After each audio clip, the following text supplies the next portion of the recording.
Video دیکھنے سے پہلے ہمارے یوٹیوب چینل ہدہد میسج کو ضرور سبسکرائب کریں اور بیل آئیکن کو پریس کریں تاکہ مزید آنے والی ویڈیو کی نوٹیفیکیشن آپ کو مل سکے۔ جزاکم اللہ۔ علامہ علوسی بغدادی نے بہت سارے اعتراضات کیے کہ خضر جو ہے وہ موجود نہیں ہے اور وہ عام معمول کے مطابق فوت ہوئے۔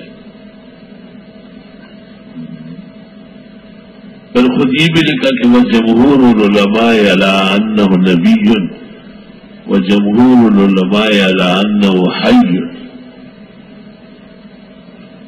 اور نے بہت سارے اشکالات کیے کہ پیغمبر کے پاس نہیں آئے، ایمان کی تجدید نہیں کی، نصرت کرنے بدر میں نہیں آئے، اور ایسا ایسا ایسا ایسا۔ اس کا ایک ہی جواب ہوتا ہے کہ وہ تحت تکوین ہے، تحت شرع نہیں ہے۔ آپ کے تمام اعتراضات تحت شرع ہے، اور اس کی دلیل یہ کہ موسیٰ علیہ السلام کے پاس بھی وہ نہیں آئے، موسیٰ علیہ السلام کو ان کے پاس بھیجنا پڑا۔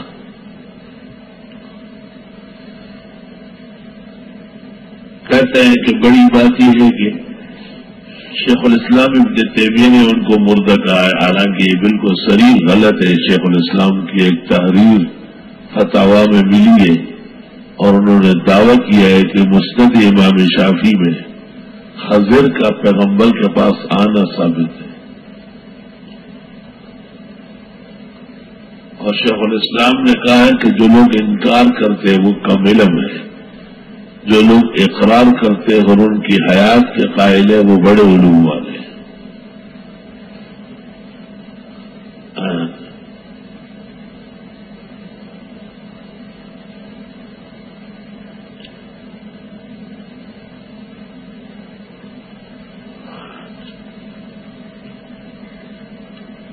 کچھ عقلی استحالات پیش کیا علوسی نے، جس کے علم کے میزان میں کچھ زیادہ وزن نہیں۔